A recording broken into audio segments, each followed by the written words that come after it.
வணக்கம் நேயர்களே, இன்னைக்கு நாம பார்க்கக்கூடிய சிறப்பு பதிவு சனி பகவான் இயல்பு தன்மையில இருக்கக்கூடிய பலன்களை பற்றி பார்த்துட்டு வந்துட்டு இருக்கிறோம். அடுத்த 60 நாட்களுக்கு இந்த சனியினுடைய இயல்புத்தன்மை என்னென்ன மாற்றங்களை கொடுக்க போகுது அப்படின்றது தான் பார்க்குறோம்.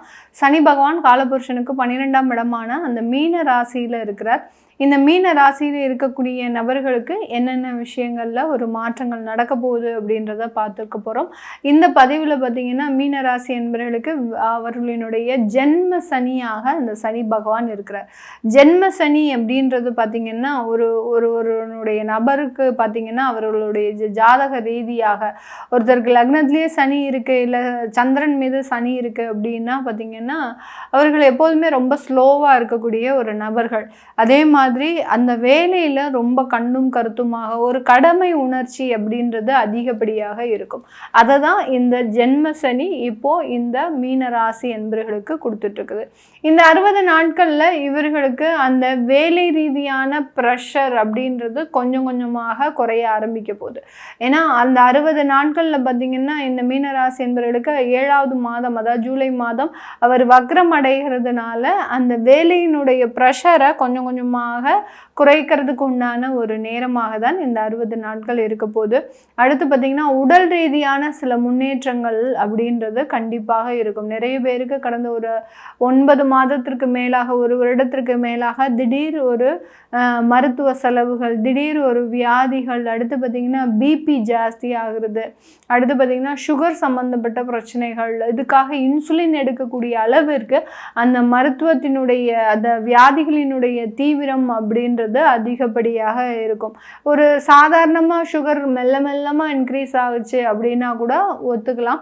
ஆனால் இந்த மீனராசி என்பவர்களுக்கு கடந்த ஒரு வருடங்களிலேயே பார்த்திங்கன்னா சுகர் அதிகமாக ஷூட்டப் ஆகி ஒரு இன்சுலின் எடுக்கக்கூடிய அளவிற்கு அந்த சுகரினுடைய ப்ராப்ளம் அப்படின்றது ரொம்ப அதிகப்படியாக இருந்திருக்கும். இந்த மாதிரியான தொந்தரவுகள் இருந்து இந்த மீனராசி என்பவர்கள் இந்த காலகட்டம் வெளிவருவதற்குண்டான ஒரு நேரம். தேவையான ஒரு மருத்துவ ஆலோசனைகள் அப்படின்றது நீங்கள் எடுக்க போகிறீங்க. அந்த மருத்துவ ஆலோசனைகள் மூலமாக உங்களுக்கு நல்ல ஒரு விடிவு அப்படின்றது கண்டிப்பாக இருக்க போகுது. அடுத்து வேலை ரீதியான சில விஷயங்களில் நீங்கள் ரொம்ப கவனமாக இருக்கணும். ஏற்கனவே நல்ல கவனமாக தான் இருப்பீங்க. ஒரு கட்டுப்பாடோடையும் ஒரு கடமையோடையும் இருக்கக்கூடிய ஒரு நபர்கள்.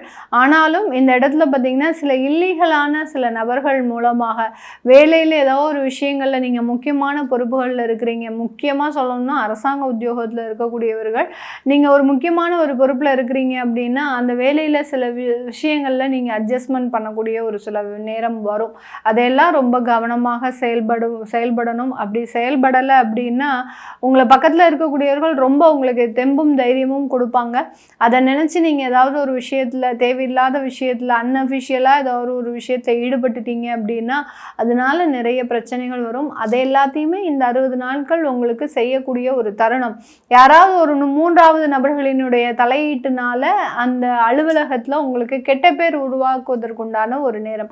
அதனால் அந்த வேலை ரீதியான விஷயங்களை ரொம்ப கவனமாக இருக்கணும். இப்போ உங்களுக்கு ஏதோ ஒரு ப்ரெஷர் வருது, அந்த வேலையில் ஒரு நெருக்கடி வரப்போகுது உங்களுக்கு தெரிஞ்சிச்சு அப்படின்னா தயவுசெய்து டிபார்ட்மெண்ட் மாற்றிக்கோங்க. அரசாங்க உத்தியோகமாக இருந்தீங்க அப்படின்னா டிபார்ட்மெண்ட் மாற்றுறது நல்லது. தனியாரில் வேலை பார்க்குறீங்க அப்படின்னா வேலை மாற்றம் செஞ்சுக்கோங்க. இல்லை டீம் லீடை மாற்றுங்க. டீம் லீடரை மாற்றும் போது நீங்கள் ஆட்டோமேட்டிக்காக உங்களுக்கு நல்ல ஒரு சேஞ்சஸ் அப்படின்றது இந்த மீனராசி என்பவர்களுக்கு உருவாகுவதற்குண்டான ஒரு நேரம். அடுத்து திருமணம் சம்மந்தப்பட்ட விஷயங்களில் கொஞ்சம் கசப்பு தன்மைகள் இருந்தாலும் 2 பேருக்குமே ஒரு விட்டு கொடுத்து போகக்கூடிய ஒரு மனப்பான்மை அப்படின்றது கண்டிப்பாக இருக்குது. தாம்பத்தியம் ரீதியான சில பிரச்சனைகள்லாம் இந்த இடத்துல உருவாகிறதுக்கு உண்டான ஒரு நேரம். ஏன்னா அந்த ஜென்ம சனி அப்படின்றது பார்த்திங்கன்னா கொஞ்சம் ரிவர்ஸில் வர்றதுக்கு உண்டான ஒரு காலம் நேரம் நெருங்கிட்டு இருக்கிறதுனால அந்த தாம்பத்திய உறவுகளில் பெரிய அளவுக்கு ஈடுபாடு இல்லாமல் வர்க்கு அப்படின்னே போகிறதுனால இதனால் அந்த குடும்பத்தில் பிரச்சனைகள் அப்படின்றது கண்டிப்பாக இருக்கக்கூடிய ஒரு நேரம். அதனால் விட்டு கொடுத்து போகணும். அந்த விட்டு கொடுத்து போகிறதுலையுமே பார்த்திங்கன்னா ரொம்ப பாசமாக ரொம்ப அமைதியாக இருக்கிறது தான் இந்த மீனராசி என்பவர்களுக்கு நண்பர்களுக்கு மிக முக்கியமான ஒரு மாற்றத்தை கொடுக்க போகுது. இந்த மீன ராசியில் இருக்கக்கூடிய நபர்கள் அப்படின்னு நட்சத்திர நண்பர்கள் அப்படின்னு பார்க்கும்போது பூரட்டாதி நட்சத்திரம். இந்த பூரட்டாதி நட்சத்திர நண்பர்களுக்கு தன்னுடைய குடும்பம் ரீதியான சில பிரச்சனைகள் இருந்தும் நிவர்த்திகளும், பொருளாதார ரீதியான சில வளர்ச்சிகளும், தொழில் ரீதியான சில உயர்வுகளும் ஏற்படுவதற்குண்டான ஒரு நேரம். எவ்வளவுக்கு எவ்வளவு நீங்கள் தொழிலில் கான்சென்ட்ரேட் பண்ணுறீங்களோ அவ்வளவுக்கு அளவு நிறைய வாய்ப்புகள் உங்களை தேடி வருவதற்குண்டான நேரம்.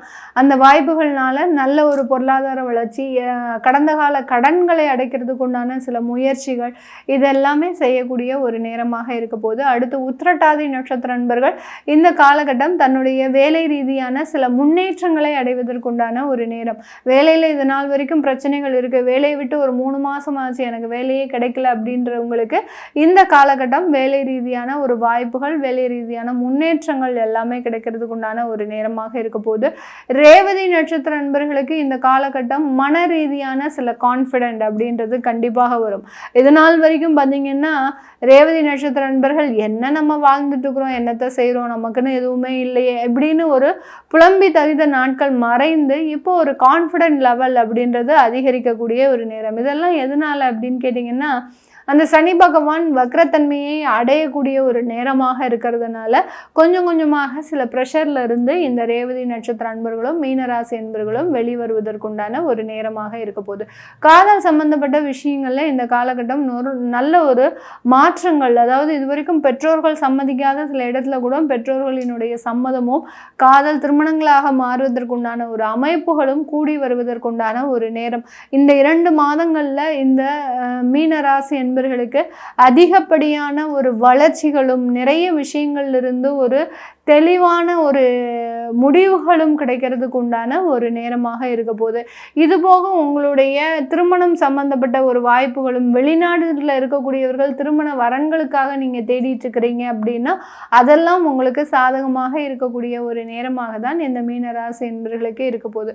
இது எல்லாமே நம்ம கோச்சார நிலவரப்படி பலன்களை கணிச்சு சொல்லியிருக்கிறோம். இதுபோக உங்களுடைய சுய ஜாதகத்தில் இருக்கக்கூடிய திசாபுத்தி பலன்கள், இப்போ உங்களுக்கு வேலையில் ஏதோ ஒரு குழப்பங்கள் இருக்குது, ஜென்ம சனியின் மூலமாக எனக்கு முடிவு எடுக்கிறதுல சில சந்தேகங்கள் இருக்குது அப்படின்னு இருக்கிறவங்க தாராளமாக உங்களுடைய சுய ஜாதகத்தை பார்த்துக்கலாம். திருமணமாகி 2 வருடங்கள் ஆச்சு, 3 வருடங்கள் ஆச்சு, குழந்தை பாக்கியம் இல்லை அப்படின்னு சொல்கிறவங்க தாராளமாக இந்த இடத்துல உங்களுடைய சுய ஜாதகம், திசா புத்தி இதெல்லாம் பார்க்கும்போது அதற்குண்டான தெய்வ பலத்தோடு இருக்கக்கூடிய சில பலன்களை நீங்கள் அறிஞ்சிக்க முடியும். அதை பற்றி நீங்கள் விவரம் கேட்கணும் விருப்பப்படுறவங்க கீழே இருக்கிற நம்பருக்கு வாட்ஸ்அப்பில் நீங்கள் அப்பாயின்மெண்ட் வாங்கிக்கிட்டு கன்சல்ட் பண்ணிக்கலாம். உங்களுடைய குழந்தைகளுக்கு ஜாதகம் எழுதணும், நியூமராலஜி படி பெயர் வைக்கணும்னு நினைக்கிறவங்களும் கீழே இருக்கிற நம்பருக்கு வாட்ஸ்அப்பில் மெசேஜ் அனுப்புங்க. அதற்குண்டான விவரங்கள் தெரிய வரும். உங்களிடமிருந்து விடைபெறுவது உங்கள் ஆஸ்ட்ரோ பூர்ணா. நன்றி, வணக்கம்.